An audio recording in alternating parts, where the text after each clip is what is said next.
ఈరోజు దోపిడికి పర్యాయప్రదం అభివృద్ధి అయిపోయింది. ఎవడన్నా అభివృద్ధి చేస్తున్నాము ఇక్కడ చెప్తున్నాడంటే అది దోపిడి. ఇంతకుముందు కూల్చేటోడు ఉన్నాడు, మనం తెలంగాణ వచ్చిన తర్వాత కూల్చేటోడు ఉన్నాడు, ఇప్పుడు కాల్చేటోడు వచ్చాడు. ఏ ప్రభుత్వమైనా అంతే, మోసం చేయడానికి ప్రజల్ని దోచుకోవడానికి సిద్ధమైంది. కావున ఎవరిని నమ్మాల్సిన అవసరం లేదు. ఇంతకుముందు కొంతమంది మిత్రులు చెప్పినారు, కొంతమంది కవులు అక్కడ చేరినారు, కళాకారులు అక్కడ చేరినారు. కవులు కళాకారులు ఎట్లయితారు? ప్రజల వైపు నిలబడి ప్రజల వైపు మాట్లాడినప్పుడే కవులు అవుతారు, కళాకారులు అవుతారు. అప్పటి వరకు వాళ్ళు నిరూపించుకునే ప్రయత్నం చేస్తారని మనం నమ్మాలంటే. రెండో విషయం ఏంటిదంటే, ఇప్పుడు మనం తెలంగాణకు సంబంధించిన ప్రభుత్వంలో ఉన్నాము, లేకపోతే తెలంగాణ ప్రభుత్వం మనల్ని పాలిస్తుంది అని మనం అనుకోవడం ఒక పొరపాటు, ఒక అపోహ. నిజానికి చంద్రబాబు వాదిస్తున్నాడు. మనం రేవంత్ రెడ్డికి తెలంగాణ ప్రజలు ఒక నమ్మకంతో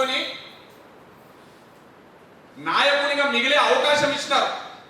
నాయకునిగా మిగిలే అవకాశాన్ని నాయకునిగా మిగిలే ప్రయత్నం చేస్తావా, లేకపోతే చంద్రబాబు మోకాళ్ళ నీళ్లు దాగి అతన్ని ప్రసన్నం చేసుకునే ప్రయత్నం చేస్తావా నువ్వు తెలుసుకోవాలి.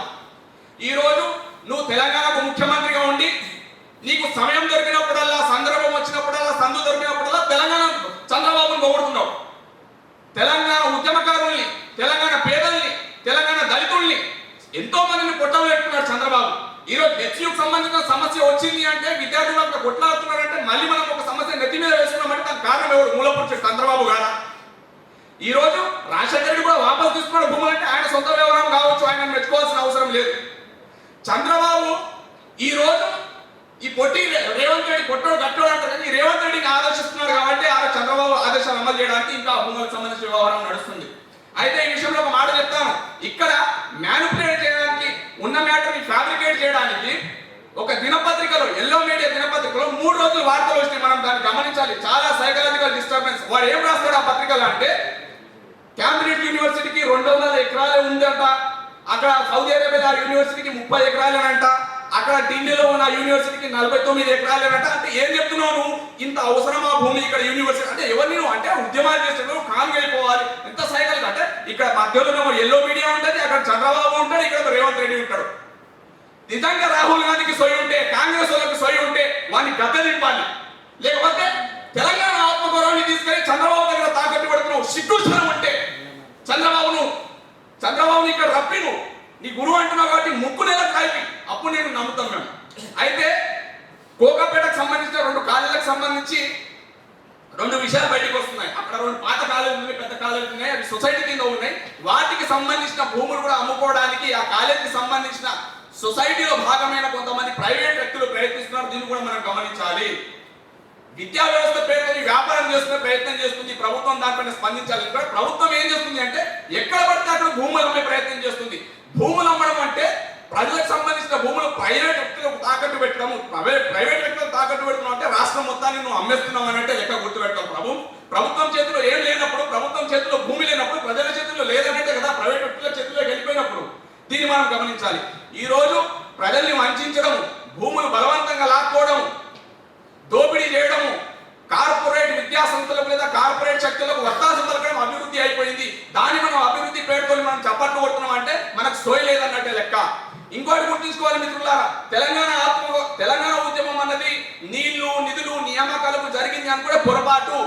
ముఖ్యంగా తెలంగాణ ఉద్యమము ప్రైమరీ సోర్స్ గా దేనికోసం జరిగిందంటే ఆత్మగౌరవ ఉద్యమంగా జరిగింది. ఆంధ్ర పెట్టుబడిదారులకు వ్యతిరేకంగా, వాళ్ళ గుత్తాధిపత్యానికి వ్యతిరేకంగా జరిగిందన్నది మనం గుర్తుపెట్టుకోవాలి. ఈ రోజు మళ్ళీ ఆంధ్ర పెట్టుబడిదారులు లేదా చంద్రబాబు లాంటి దుర్మార్గులు లేదా రేవంత్ రెడ్డి లాంటి తొత్తులు మనల్ని పాలిస్తున్నారు అంటే మనం ఎక్కడున్నామా, మనం ఏం సోయితో పని చేస్తున్నామా, వాళ్ళకి మనం ఇంకా ఇక్కడ పెట్టుకొని మీటింగ్ మాట్లాడుతున్నాము, రోడ్ల మీదకి రాలేదంటే మనం చాలా వెనుకబడి ఉన్నామనంటే లెక్క. ఒక్క విషయం మాట్లాడి ముగించుకుంటున్నాను. ఇంతకుముందు ఉన్న ప్రభుత్వం నార్త్ ఇండియన్స్ ని ఎంకరేజ్ చేసింది. హైదరాబాద్ లో ఎటు చూసినా హిందీలో బోర్డులు వస్తున్నాయి, తెలుగులో బోర్డులు ఎందుకు ఉండట్లేదు? వీడేమో సంస్కృతం ప్రవేశపెడతారంటే వాడు హిందీని ఎంకరేజ్ చేసిండు. గంగాజమున తైజబని ఉర్దూని ఎంకరేజ్ చేయలేదు నువ్వు, హిందీని. ఈ రోజు నార్త్ ఇండియాలో మొత్తం కూడా మన తెలంగాణని శాసించే స్థాయికి వస్తారంటే దానికి కారణం ఏంటిది? మన ఆత్మగౌరవం ఎక్కడ పెడుతున్నాము? విశాల హృదయం అని మనం చెప్పుకోవాల్సిన అవసరం లేదు. కొంచెం నేరో మైండెడ్ గా వెళ్ళి గట్టిగా కూర్చునే అవకాశం ఉంది. దాంతోపాటు ఇంకా చాలా సమస్యలు ఉన్నాయి. నేను ఒకే ఒక విషయం చెప్తున్నాను. తెలంగాణ ఆత్మగౌరవాన్ని తాకట్టు పెట్టే ఎటువంటి నాయకుడైనా ఎంత పెద్ద కవి అయినా ఇచ్చిపెట్టే ప్రసక్తే లేదు. మనం రోడ్ల మీదకి వచ్చి రాళ్ళు విసిరి వాళ్ళని ఏం చేయడానికి సిద్ధమని చెప్తున్నాను. అదేవిధంగా మన నాగర్ కర్నూలు వనపర్తి కొల్లాపూర్ ఈ నియోజకవర్గాలకు సంబంధించిన పాలమూరు రంగారెడ్డి ఎత్తిపోతలకు సంబంధించి నష్టపరిహారం ప్రభుత్వం తరపు నుండి వచ్చింది. పెద్ద సమస్య కాబట్టి చెప్తున్నాను. అయితే అక్కడ ఏం జరిగింది అంటే నష్టపరిహారం వస్తుంది అని తెలుసుకున్న కొంతమంది పెట్టుబడిదారులు లేదా అక్కడ కులస్తులు తెలిసిన వాళ్ళు ఒక ప్లానింగ్ గా ఒక స్ట్రాటజీగా ఏం చేస్తారంటే ఒక ఫైనాన్స్ ని స్థాపించి అక్కడ డబ్బులు ఎవరైతే పేదల అకౌంట్లోకి వచ్చిన వాళ్ళ చేతుల్లోకి వచ్చినప్పుడు ఆ డబ్బులు వీళ్ళ దగ్గరకు వచ్చేటట్లు చేసుకున్నాం, మిత్తికి ఇస్తాము, దానికి ఇస్తాము, దీనికి ఇస్తాం అని చెప్పేసి తర్వాత ప్లేట్ ఫైనాన్స్ గారు దాదాపు 200 కోట్లకు పైగా పెద్ద స్కామ్ జరిగింది. ఈ 4-5 సంవత్సరాలలో దాదాపు దానికి సంబంధించి ఆ ఫిగర్ చేసుకుంటే దాదాపు 95 మంది 150 మంది 95 చెప్తున్నారు, 105 వరకు చెప్తున్నారు, అంతమంది చచ్చిపోవడం జరిగింది. రేపు దానికి సంబంధించిన ప్రెస్ మీట్ ఉంది, అది కూడా మీరు విజయవంతం చేయాలని కోరుతున్నాను.